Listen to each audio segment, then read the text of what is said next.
बहुत ही सुंदर हमारे जोरदार तालियों के साथ स्वागत अभिनंदन। मेरा निवेदन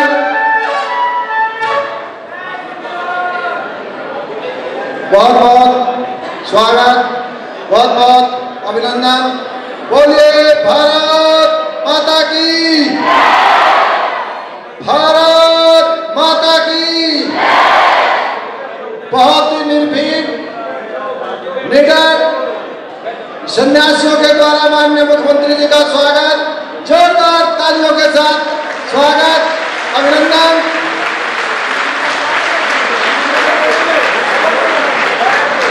जो स्कूल के बच्चे बाहर हैं उनको अंदर भेज दीजिए। स्कूल के विद्यार्थी, स्वागत वाले बच्चे अंदर आ जाएं। बहुत ही स्वागत माननीय मुख्यमंत्री जी का मैं निवेदन करता हूं, महाराज योगी अर्जुननाथ जी से और यहाँ के आश्रम की ओर से और महाराज जी से मेरा निवेदन कि सभी अतिथियों का सबसे प्रथम हमारे अतिथि बहुत ही निर्भीक, निडर और विश्वविख्यात सन्यासी हमारे बीच में आए हैं। हर तक की गहराइयों के साथ स्वागत अभिनंदन। बोलिए महाराज योगी आदित्यनाथ जी, महाराज योगी आदित्यनाथ जी। मैं निवेदन करता हूँ हमारे मंच पर महाराज योगी आदित्यनाथ जी, बहुत ही यशस्वी सांसद डॉक्टर सत्यपाल सिंह जी, महाराज अर्जुननाथ जी, कथावाचक वाचिका नीरज शर्मा जी, पीर शेरनाथ जी, बहन समंदरनाथ जी और कृष्णनाथ जी, आप सबका सभी की ओर से हृदय की गहराइयों के साथ जोरदार तालियों के साथ पूरे मंच का माननीय मुख्यमंत्री जी का सन्यासियों का स्वागत अभिनंदन। मैं निवेदन करता हूं अपने यहाँ के महंत जिनकी कृपा से, जिनकी मित्रता से, जिनके संन्यास धर्म से महाराज अर्जुननाथ जी के माध्यम से हम सबको माननीय मुख्यमंत्री जी को देखने का, इनका आशीर्वाद लेने का अवसर मिला है। मैं निवेदन करता हूँ, क्योंकि ये आश्रम परंपरा है, ये एक धार्मिक सभा है, ये एक ज्ञान की गंगा है, ये एक भक्ति योग का संगम है। हमारी सब यहाँ माताओं की उपस्थिति ये बात तय करती है कि आज फिर पुनः भारत में भगवान श्री राम, भगवान श्री कृष्ण और भरत जैसे बच्चों का यदि कोई निर्माण कर सकता है तो ये मातृशक्ति निर्माण कर सकती है। ऐसी उपस्थिति और अभिनंदन। मेरा निवेदन माननीय अर्जुननाथ जी से आप सभी सन्यासियों का स्वागत करेंगे। आदरणीय डॉक्टर सत्यपाल सिंह जी और अर्जुननाथ जी, सभी सन्यासियों का स्वागत, जोरदार तालियों के साथ स्वागत अभिनंदन।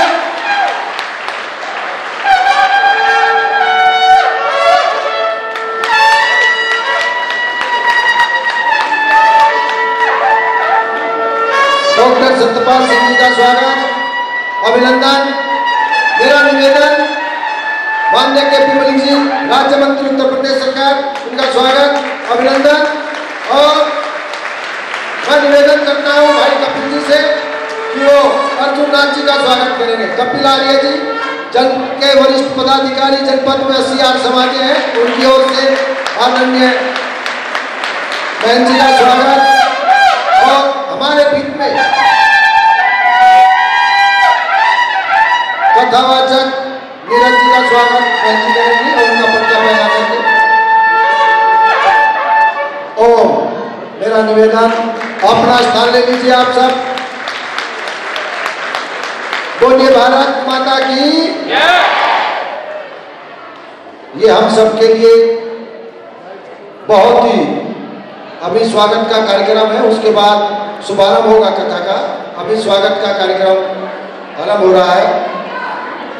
बहुत ही सुंदर माननीय मुख्यमंत्री जी के द्वारा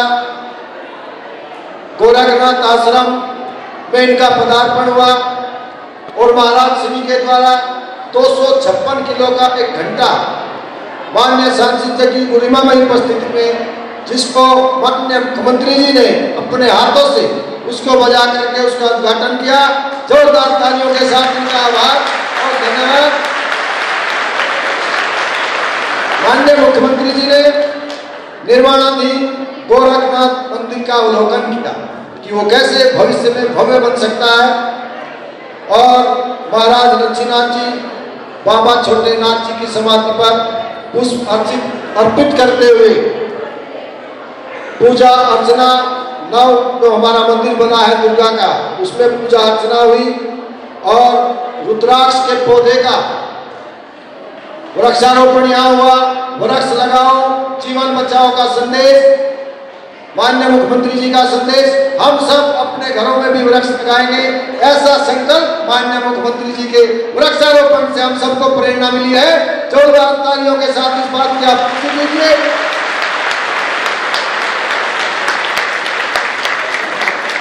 अब मैं निवेदन करता हूँ, अतिथि देवो भव। स्वयं माननीय मुख्यमंत्री जी ने बाहर मैदान पर आप सबका अभिवादन स्वीकार किया है, तो बाहर से भी जोरदार तालियों के साथ माननीय मुख्यमंत्री जी का स्वागत, अभिनंदन। अब मैं निवेदन करता हूँ हमारे इस मंदिर के महंत माननीय अर्जुन देव जी को, अर्जुन नाथ जी से, कि वो एक योगीनाथ भगवान श्री कृष्ण जी की एक मूर्ति, एक स्मृति चिन्ह माननीय मुख्यमंत्री जी को देंगे, और यहाँ के यशस्वी सांसद डॉक्टर सत्यपाल सिंह जी दोनों मिलकर के माननीय मुख्यमंत्री जी को एक चित्र भेंट करेंगे भगवान श्री कृष्ण जी का। सभी मंच पर सन्यासी कथावाचिका शर्मा जी, वीर शेरनाथ जी, समुद्रनाथ जी। बोलो भारत माता की, योगीनाथ श्री कृष्ण जी महाराज की। बहुत ही शानदार ऐसा हमारे बीच में, क्योंकि आज पीछे बात ना हो जी, आज एक बड़ा कार्यक्रम बड़ौदा में भी होने जा रहा है, तो आप सबसे निवेदन है, हमारे बीच में मंच पर वीर शेरनाथ जी उपस्थित हैं, आपका जोरदार तालियों के साथ स्वागत, अभिनंदन। बहन समंदरनाथ जी उपस्थित हैं, आपका स्वागत। बहन कृष्णनाथ जी यहाँ उपस्थित हैं, आप सबका स्वागत। माननीय मुख्यमंत्री जी के प्रोटोकॉल को ध्यान में रखते हुए हम आज केवल माननीय मुख्यमंत्री जी का स्वागत और इनका उद्बोधन और धर्म की गंगा, ज्ञान की गंगा, भक्ति का रस लेकर के यहाँ से जाएंगे। तो केवल और केवल यहाँ के महंत और स्वागत के रूप में, जब से उत्तर प्रदेश में माननीय मुख्यमंत्री योगी आदित्यनाथ जी आए हैं, तब से मैं बताना चाहता हूँ, आप पुष्टि करेंगे, क्या अब कोई गुंडा बदमाश नजर भर करके भी बहन बेटियों की ओर देखता है? जोरदार तालियों के साथ आज आभार करने का अवसर है, आभार प्रकट करने का अवसर है। विश्व विख्यात स्वामी श्रद्धानंद जी के बाद बैठ जाए सब, आदेश है स्वामी महाराज जी का, बैठ जाए। कोई खड़े, आपने इनको पुलिस की नौकरी से इस्तीफा दिलवा करके और इस क्षेत्र का कायाकल्प कराया है। यहाँ की जनता इसके लिए आपका हृदय से आभार प्रकट करती है, धन्यवाद ज्ञापित करती है। माननीय मुख्यमंत्री योगी आदित्यनाथ जी जिंदाबाद, जिंदाबाद। और एक निवेदन, भारत सरकार के द्वारा देश में शांति की अलग जगाने वाले महर्षि दयानंद सरस्वती जी की 200वीं जन्म जयंती पूरे विश्व के 34 देशों में मनाई जा रही है। महर्षि दयानंद जी की 200वीं जन्म जयंती विश्व के 200 से अधिक देशों में मनाई जा रही है। तो महाराज योगी आदित्यनाथ जी ने स्वामी दयानंद सरस्वती जी की जयंती सरकारी खर्च पर पूरे उत्तर प्रदेश में मनाने के लिए इनकी अध्यक्षता में एक कमेटी का गठन हुआ है। तो मैं निवेदन करता हूं, 3500 आर्य समाज उत्तर प्रदेश में है। दुनिया के समस्त आर्य समाज की ओर से आर्य प्रतिनिधि सभा के संरक्षक आदरणीय डॉक्टर सत्यपाल जी, माननीय मुख्यमंत्री जी का आर्य जगत की ओर से हार्दिक स्वागत, हार्दिक अभिनंदन।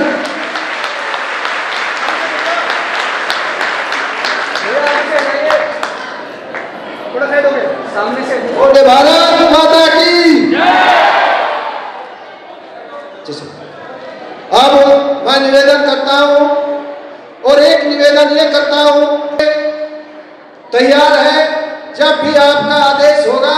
हम चाहते हैं कि जनपद निवेदन, अब मैं निवेदन करता हूं आदरणीय डॉक्टर सत्यपाल सिंह जी से कि वो स्वागत भाषण के द्वारा माननीय मुख्यमंत्री जी का संतों का स्वागत करेंगे। डॉक्टर साहब।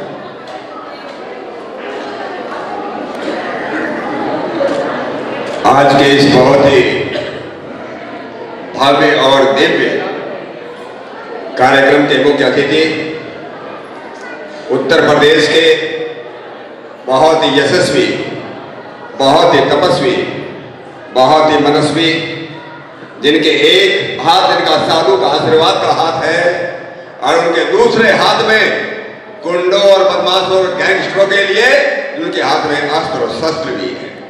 ऐसे आदरणीय योगी आदित्यनाथ जी का मैं अपनी ओर से, आप सब लोगों की ओर से, इस क्षेत्र की तरफ से जितने लोग हमारे सभी आदरणीय माताएं बहनें, हमारे पूज्य संतगण और जितने लोग बाहर हैं, आप सब लोगों की तरफ से और हमारे बहन अर्जुननाथ जी की तरफ से उनका मैं यहाँ पर बहुत बहुत उनका मैं अभिनंदन करता हूँ, उनका मैं बहुत बहुत स्वागत भी करता हूँ।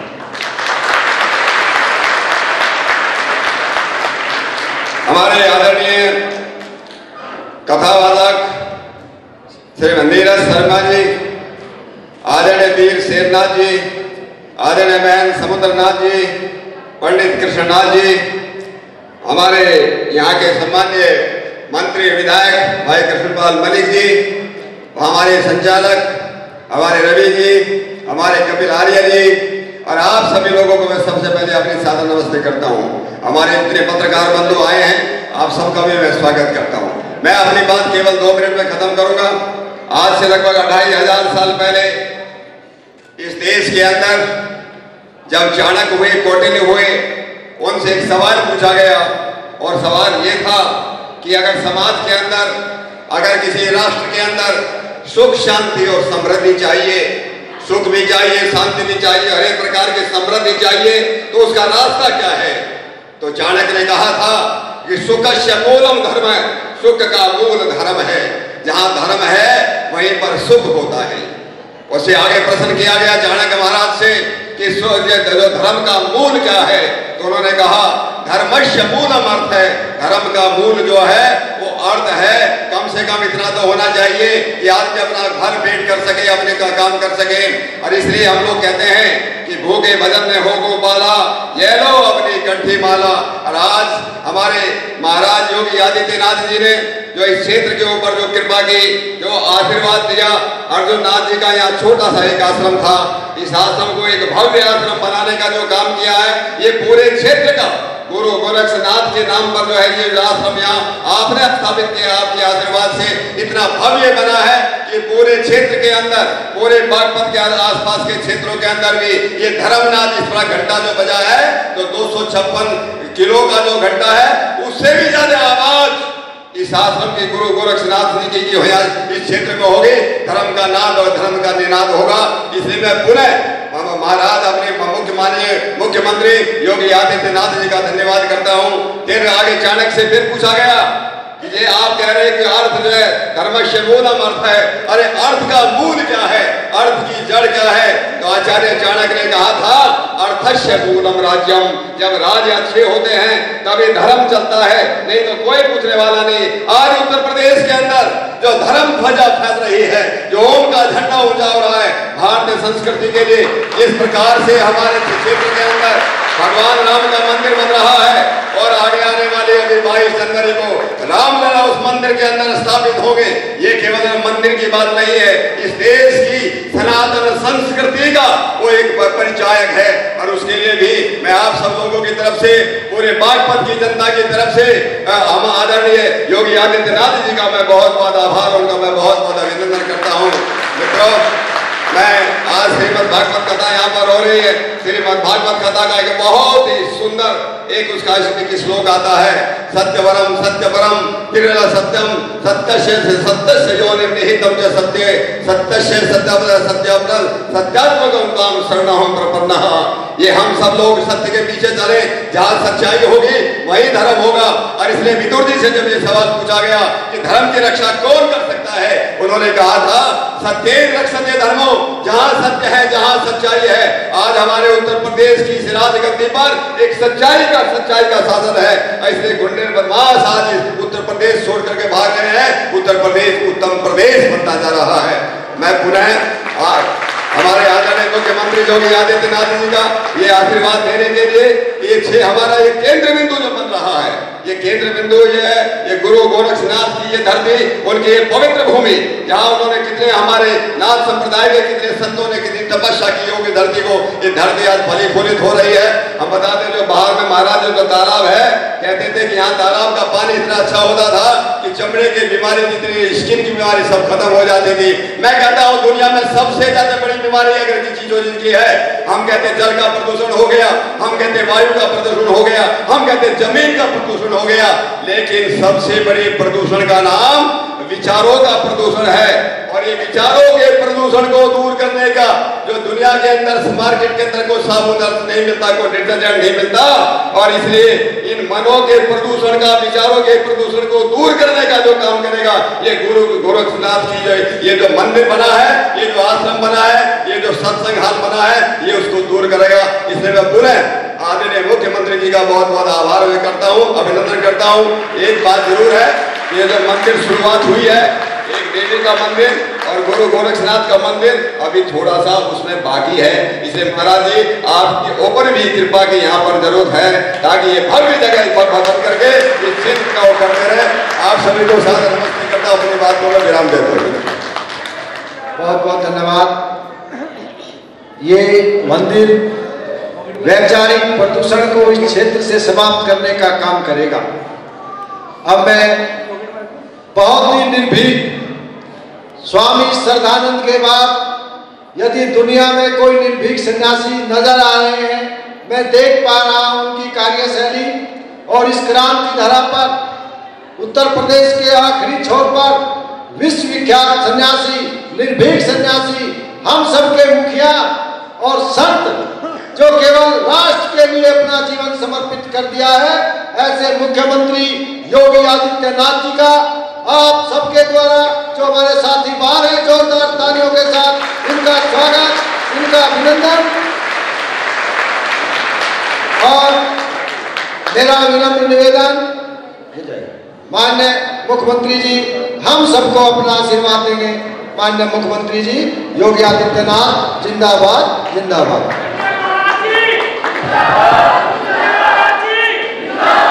सत्य सनातन धर्म की जय हो, सत्य सनातन धर्म की जय हो, भारत माता की जय हो, भारत माता की जय हो, गौ माता की जय हो, गौ माता की जय हो, गंगे माता की जय हो, गंगे माता की जय हो।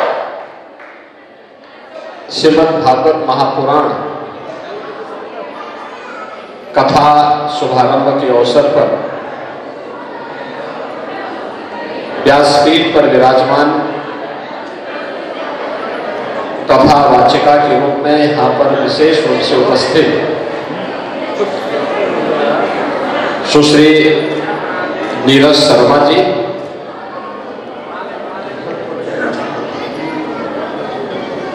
पूर्व केंद्रीय मंत्री और लोकप्रिय सांसद डॉक्टर सतपाल सिंह जी,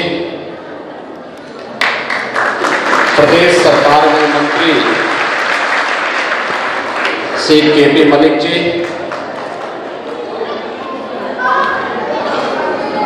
हमारे नाथ संप्रदाय के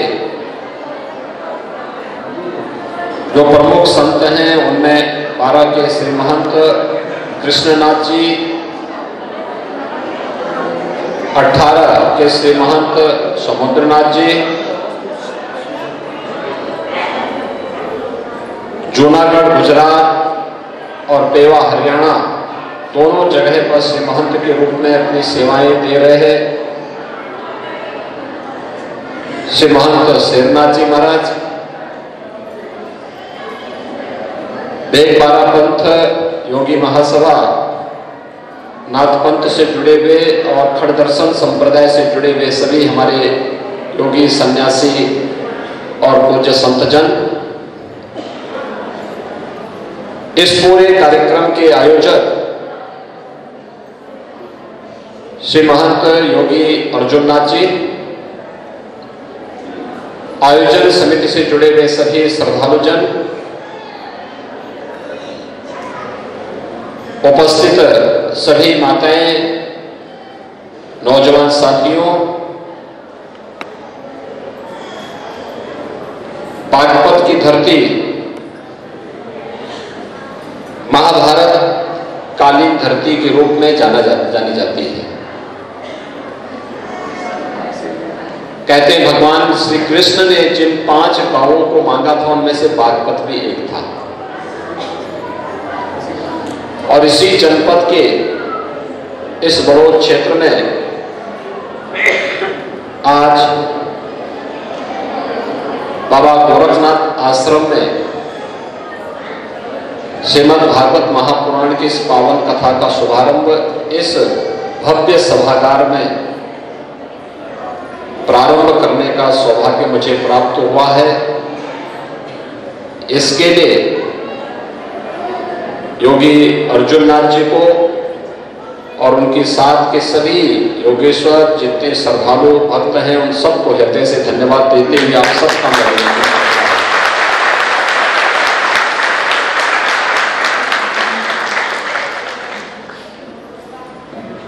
अभी हमने 2 दिन पूर्व विजयादशमी के महापर्व को पूरे उत्साह उमंग के साथ में हर्षोल्लास के साथ में उसको संपन्न किया है। भारत के अंदर पर्वों और त्योहारों की जो परंपरा है वो उत्साह उमंग की है। इसमें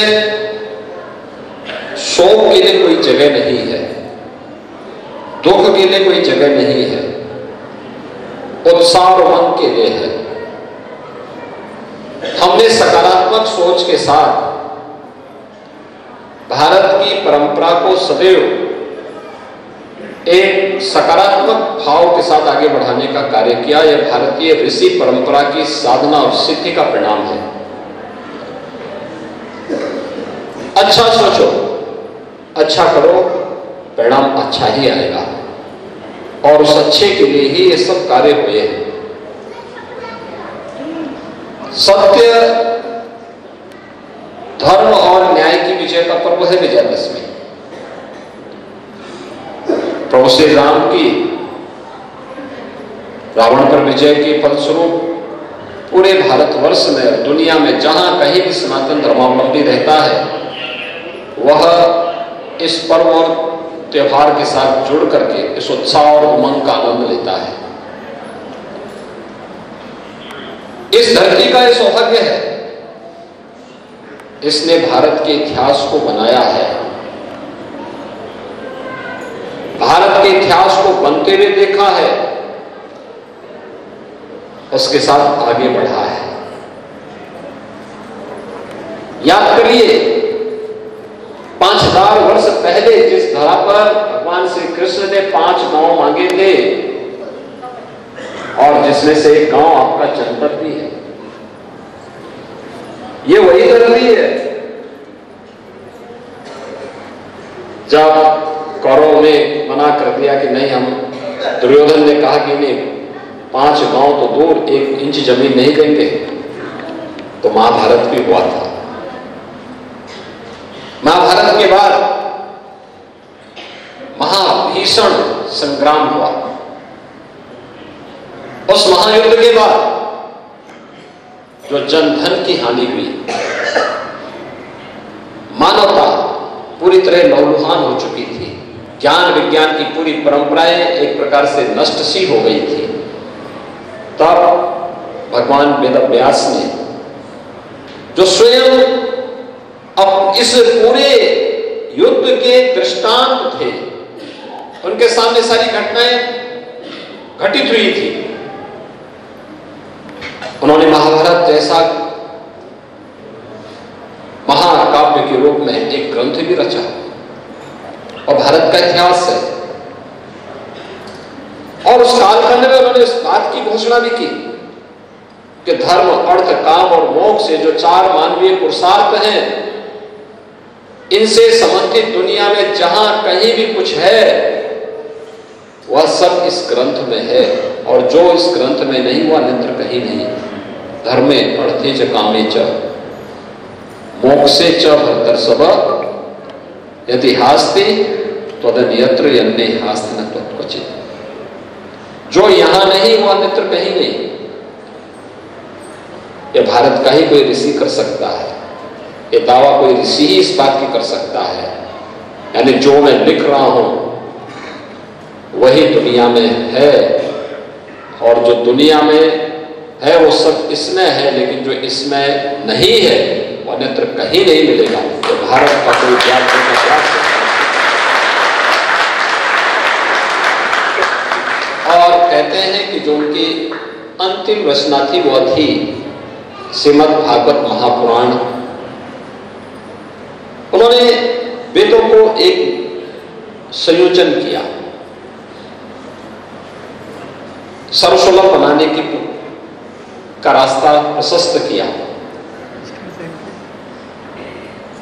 18 पुराण रचे, भारत की पौराणिक व्यवस्था को लिपिबद्ध करने का कार्य भी किया। और महाभारत युद्ध के बाद सबसे पहले जब उस उलझन में थे, जिनके सामने पूरा कुरुवंश नष्ट हो गया हो, कितने व्यथित उनका मन रहा होगा, उनका अंतःकरण रहा होगा। और इसीलिए श्रीमद् भागवत महापुराण की रचना उनको करनी पड़ी थी, स्वयं की शांति के लिए,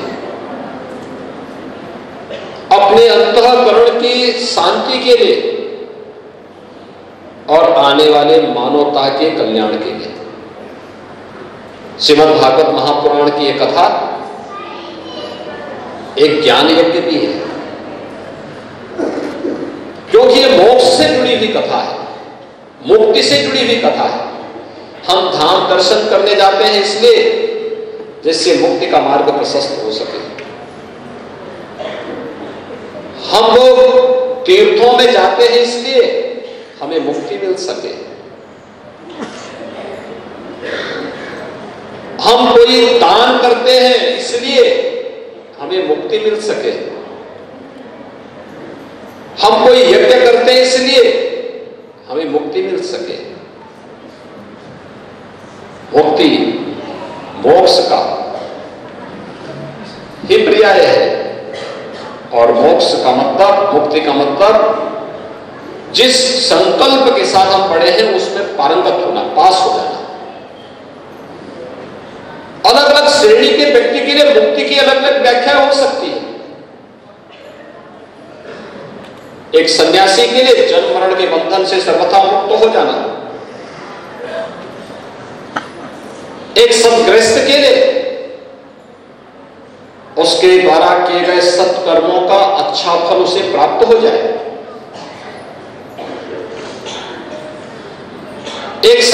कर्मचारी के लिए अच्छा काम उसने किया है, उसका प्रमोशन समय पे हो जाए। एक विद्यार्थी के लिए उसने मेहनत की तो उसकी मेहनत का परिणाम उसके अनुकूल आ जाए। यही मुक्ति का, यही मुक्ति का मोक्ष। और श्रीमद् भागवत महापुराण की कथा उसी ज्ञान यज्ञ से जुड़ा हुआ मुक्ति का मोक्ष प्रदान करने वाला ग्रंथ है। ज्ञान, भक्ति और वैराग्य, ये तीनों इस पवित्र ग्रंथ में भरे पड़े हैं। और याद रखना, पहली कथा भी सुख तीर्थ में ही भगवान सुखदेव ने सुनाई थी राजा परीक्षित को। जन्मेजय के यज्ञ के फलस्वरूप ये कथा वहां पर उस रूप में प्रस्फुटित होती है। अभी पिछले दिनों मुझे सुख तीर्थ में भी जाने का सौभाग्य प्राप्त हुआ था। गंगा जी की पूरी धारा को ही हम वहां लेकर के चले गए हैं।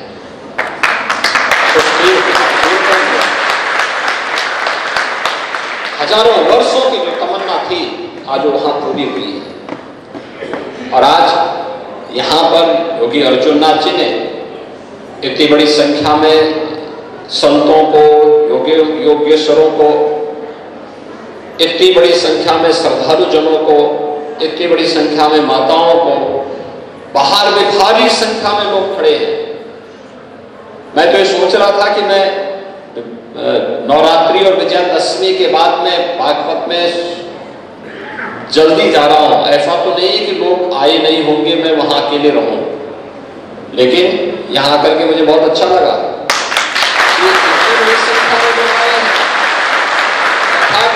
लोगों के मन में अनुराग है।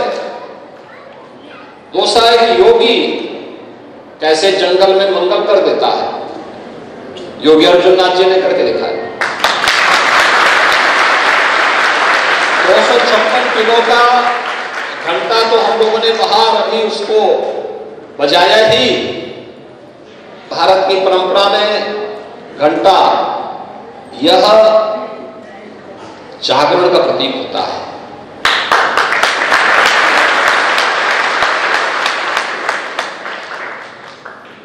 ये जागरण के देवता होते हैं, साक्षात भैरव जी के प्रतीक होते हैं। पूजा बिना घंटी के नहीं बच होती है। ये मान्यता है जहां तक उसकी आवाज जाएगी कष्टों को हरने की सामर्थ्य रखती है, हर प्रकार के विघ्न बाधाओं को दूर करता है, नकारात्मकता को भगाता है। उसकी अपनी विशिष्ट ध्वनि निकलती है। यहां पर 2019 में योगी अर्जुननाथ जी मेरे पास आए थे। उस समय नौ दुर्गा मंदिर की मूर्ति प्राण प्रतिष्ठा का कार्यक्रम इनके यहां पे था। मैं समय नहीं दे पाया। आज मैंने दर्शन किया, कितनी भव्य प्रतिमा वहां रखी है।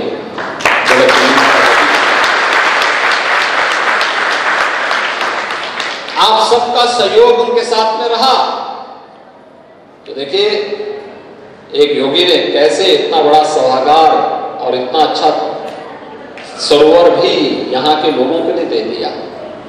तो एक संत तो कुछ अच्छा कर ही सकता है, योगदान दे सकता है, प्रयास करके उसको आगे बढ़ा सकता है। बाकी तो इन चीजों के संरक्षण में स्थानीय जनमानस को योगदान देना चाहिए। स्थानीय जनता को खड़े होकर आपकी पहचान बनेगी। स्थानीय लोगों को इसके माध्यम से एक नई ऊर्जा मिलेगी। उन्हें विभिन्न प्रकार के धार्मिक आयोजनों के साथ जुड़ने का अवसर प्राप्त होगा और एक धार्मिक सकारात्मकता को जन्म देगा, अच्छी दिशा में बढ़ने के लिए एक नई प्रेरणा देगा। धन धान्य से इस क्षेत्र में खुशहाली आएगी, अव्यवस्था और अराजकता समाप्त होगी और यही तो जीवन का उद्देश्य है। नहीं, अभी तो योगी जी यहीं पे है। और उसी उद्देश्य के लिए आज यहां पर इस कथा शुभारंभ के अवसर पर मैं यहां पर आया हूं। मुझे आज के इस अवसर पर योगी अर्जुननाथ जी को मैं धन्यवाद देता हूं। कथा वाचिका के रूप में देखिए एक विदुषी यहां पर श्रीमद् भागवत महापुराण की कथा की वाचिका के रूप में आपके सम्मुख बैठे।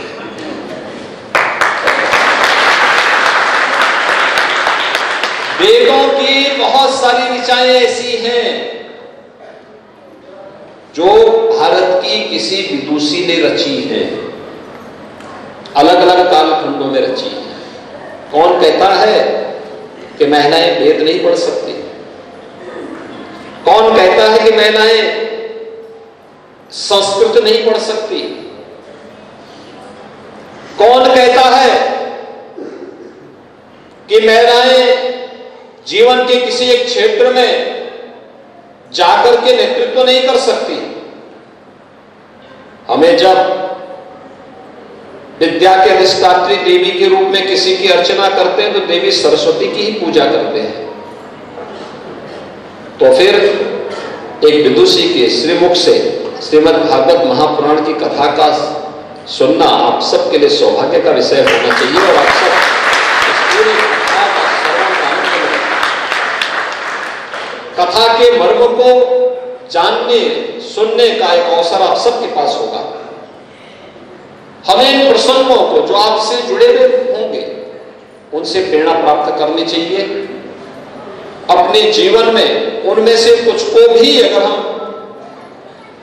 किसी भी रूप में अंगीकार कर पाएंगे तो वह कल्याण का मार्ग प्रशस्त करेगा। आज के इस अवसर पर एक बार फिर से इस पूरी कथा का पुण्य इस पूरे क्षेत्र को प्राप्त हो, इसके लिए मैं आप सबके प्रति हृदय से अपनी शुभकामनाएं देता हूं। कथावाचिका जिनका हृदय से अभिनंदन करता हूं। योगी अर्जुन नाथ जी को धन्यवाद देता हूं और जितने हमारे योगेश्वर आए हैं, संतजन आए हैं, इन सब का भी हृदय से स्वागत करते हुए यहाँ के माननीय सांसद जी डॉक्टर सतपाल सिंह जी को उनको भी धन्यवाद देता हूँ कि वे अपने कार्यक्रम में से समय निकाल करके उपस्थित हुए हैं। आप सबके प्रति मेरी मंगलमय शुभकामनाएं हैं। धन्यवाद। जय हिंद। जय जय श्री राम। धन्यवाद।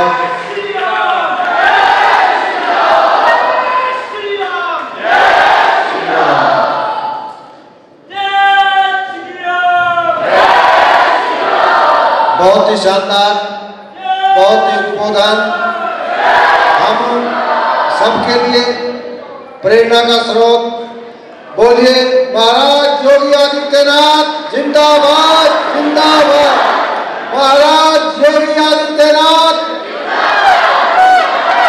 महाराज योगी आदित्यनाथ, महाराज योगी आदित्यनाथ। यहीं बैठ जाए, यहीं कथा सुनो।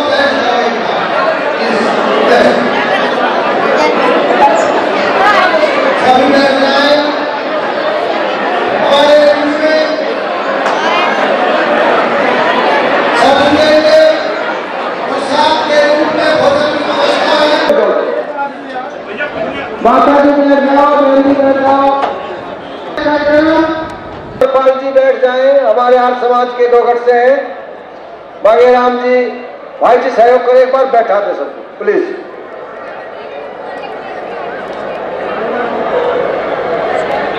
ज्ञान की भक्ति की इस गंगा का वरेण्यम भर्गो देवस्य धीमहि धियो यो नः प्रचोदयात्।